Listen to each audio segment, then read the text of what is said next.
Welcome, Chosen One. Hey guys, welcome to the Ace of Plays channel and to another custom card review. I'm your host, Report of the Week. This is Running on Empty Card Review. I've been waiting 6 episodes to do that. I forget it every time. But yeah, this is episode 6 of the custom card review, and it's actually quite a special one. It's the first one I'm doing since joining Team Rankstar, and just stick around till the end and you will see how that affects the custom card series. But today I got 8 cards for you, submitted by you guys, my lovely viewers. I love you guys so much, and I love your ideas so much. Like, you make some good custom cards. But yeah, a bit shorter one this time because I'm kind of running out of time today, and this kind of has to be done today. But also, I mean, I just sometimes we gotta make them a little short. What am I doing? But yeah, I got 8 more custom cards to show you guys today. The names of the people who submitted these cards will be appearing on screen as we go through these. I figure that it's easier for you to just read a name than to hear me say it and try to understand it. Not that I pronounce things poorly, but you know, maybe you comprehend poorly. Why don't we just get into it? This first one is Little Eye. It's a Northern Realms human, 5 strength, 9 provisions. Formation, order, boost the unit by 1, cooldown 1. Inspired, so if this unit is boosted itself, boost the unit by 2 instead. So obviously this is Priscilla, but with boosting instead of charges.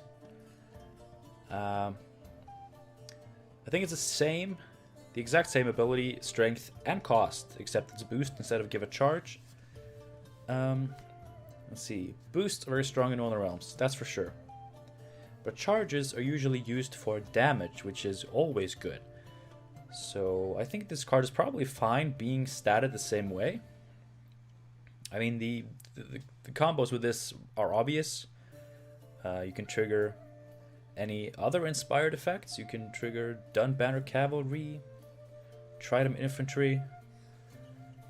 Of course, Trident Infantry only pings by 1, even though you may boost it by 2, so it's not that broken of a combo, I guess.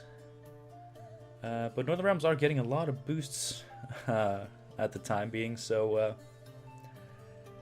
I don't know, maybe it's a bit excessive, but this is a card that I would love to see in the game as sort of an alternative to maybe Anna Stranger. I mean, Anna Stranger is probably just better, but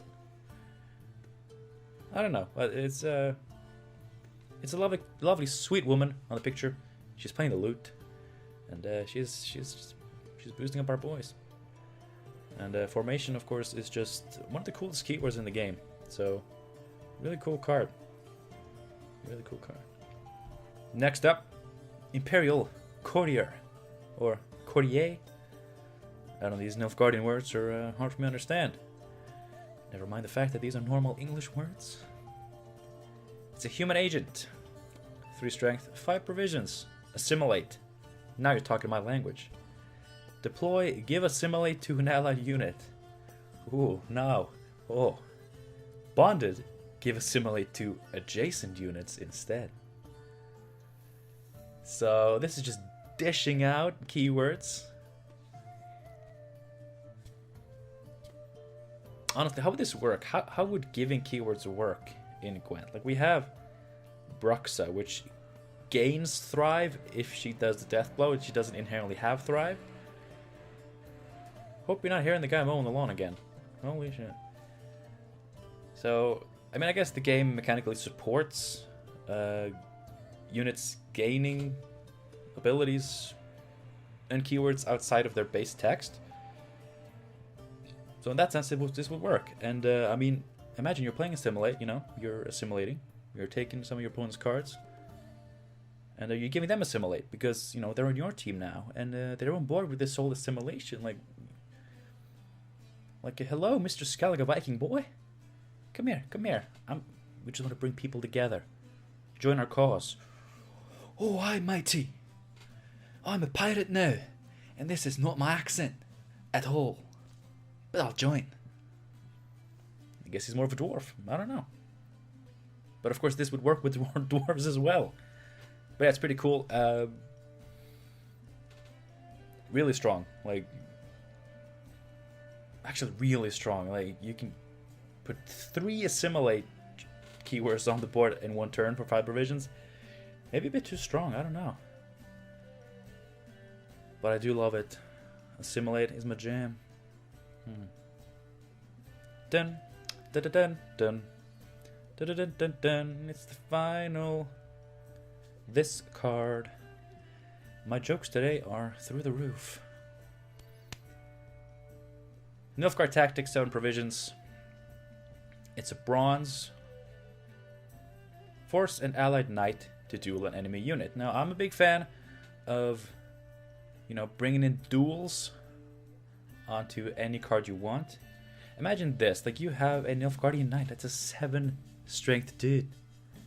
Really any knight that you've boosted up, and then you can have him duel anything. This is good removal. 7 provisions is quite expensive. A lot of the time you can get enough removal, all the removal you need for like 4 or 5 provisions. But of course this is really good removal that can also just be really good point slam. It's actually a really powerful card. I don't imagine this would play it as a 2-of ever. I mean, I'm not going to say ever. Like in a knight deck, this could probably be an easy 2-of, but put a few knights into your deck and play this as a 1-of, and I think you're good to go. This is a cool card. And the art is pretty much amazing. I mean, there's no denying that. Speaking of amazing, I'm on fire today. Let us go to the next card. Now, this next card is, of course, Stefan Skellen. You might recognize this boy, but he's been reworked. He's now a 3-strength spying unit for 11 provisions. Play the top 2 cards of your opponent's deck. Of course, this is like a Nilfgaardian version of Vernon Roche, except it's actually 1 provision cheaper. And of course, Nilfgaard has the spying synergy, so put that into account. Playing your opponent's deck, of course, Roche allows you to play your own deck, which often has synergies with your own cards. Whereas this can pull literally anything from your opponent's deck, and sometimes it's going to be crap that doesn't even synergize with your stuff. But in an assimilate deck, really strong. In a mill deck, I mean, this mills 2 cards. And then you can Hengathe later and mill 2 more. In mill, I think this is too good. In assimilate, this is brilliant. And I've done the math. I mean, the effect is basically 2 Cantarellas. And also, I mean, it's more or less, like power provision wise, it's pretty much similar to 2 Cantarellas. So in that sense, maybe it works. But having this effect on 1 card, I mean, we do love mill here, don't we? So, I mean, we just want to see this card so we can mill some boys. But yeah, I think this would be too good in mill, and therefore would probably never be put in the game. Although Diksha was put in the game. Not salty at all. Continuing with the Nilfgaard theme, a lot of Nilfgaard cards today, not intentional. Viper Assassin, a new Witcher for Nilfgaard. I mean, Nilfgaard is known for being the Witcher faction. 3 strength, 6 provisions. Damage the next unit played on your opponent's side of the board by 3. Death Blow, refresh the ability with 1 less damage. So, best case scenario, it's a 3 strength, it deals 3 damage, 2 damage, and then 1 damage. It's a 9 for 6. But unlike in Incendiary Trap, of course your opponent will see that this is what's going on, and they can kill it, and they can play a 1 strength unit. And this damage would of course take place after any deploy abilities, so I mean this card is easy to play around. But really cool ability. Refreshing like the passive abilities. It's pretty cool. And honestly, because of how easy it is to play around, I don't think the ability is too powerful. So I think this is really cool. I enjoy this card.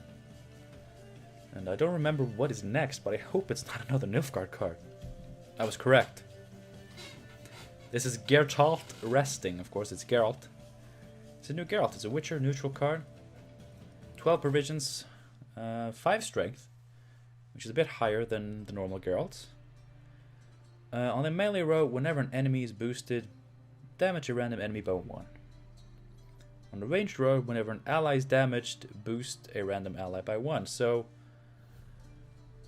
it, you know, on the melee row,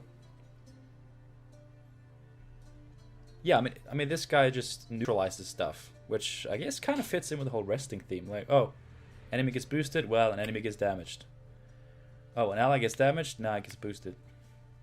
Not it, but a ally also gets boosted. So it's like, it's just sitting there negating your opponent's effects. And this last part, order, if this unit is locked, unlock it.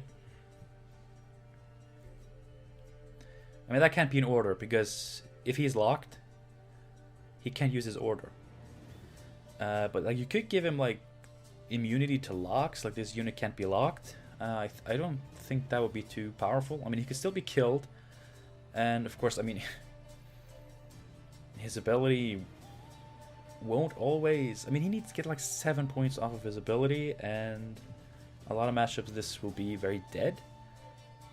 So making him immune to locks, I guess, is fine. I don't think that would break it.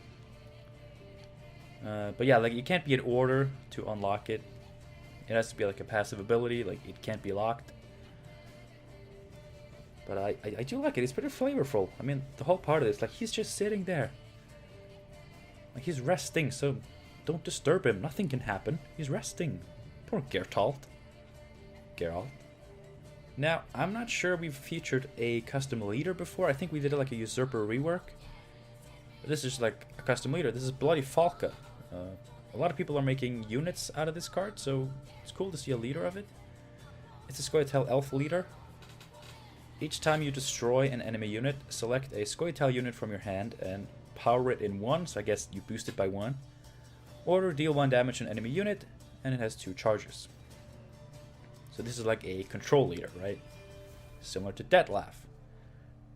Rewarding you for destroying your enemy's units, because then you get some hand buff. And she's got a couple of pings to help you out with that.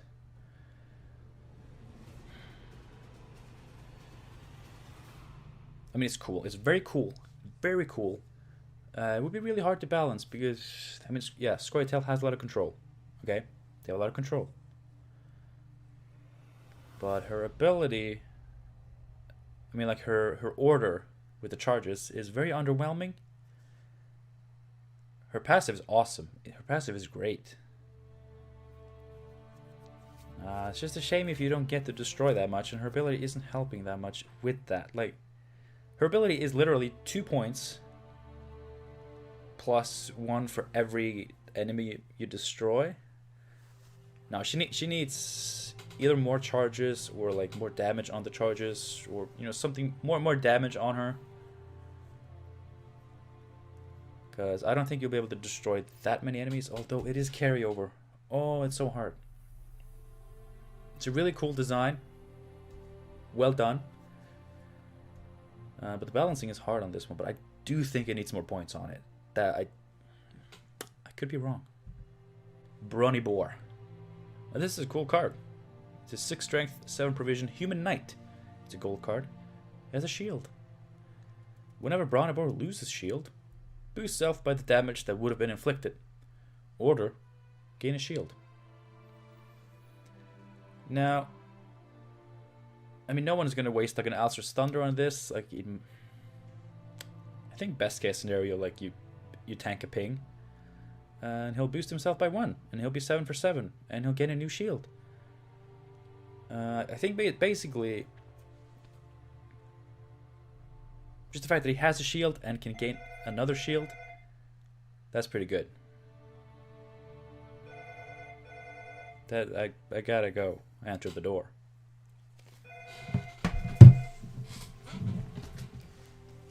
Okay, I'm back. Sorry about that. Just had to let my wife in. She's back from the doctor. She's got a virus. It's okay. It's okay. But yeah, Bronnibor. So really, like, he has a shield, and he can get another shield. I mean, in a shield archetype, which is becoming more and more developed as we, see more updates. I think it's just very solid. Like, yeah. Maybe he doesn't have enough power in and of himself, but at 7 provisions, like, you can't expect that much. But I mean, it's a really cool card. Like, just the double shield on it, that's what really sells me on this card. I feel like that could be very good in a shield deck. But yeah, I mean, like, the same reason like Lady of the Lake is appealing to me. Like, she's a 5 for 7. She has a shield. She can give another unit a shield, which is also very good. So really anything that can provide you with double shield is gonna be good for the shield archetype. I mean, shield archetype, multiple shields. More archetype, I guess. But yeah, Rondabor, really cool.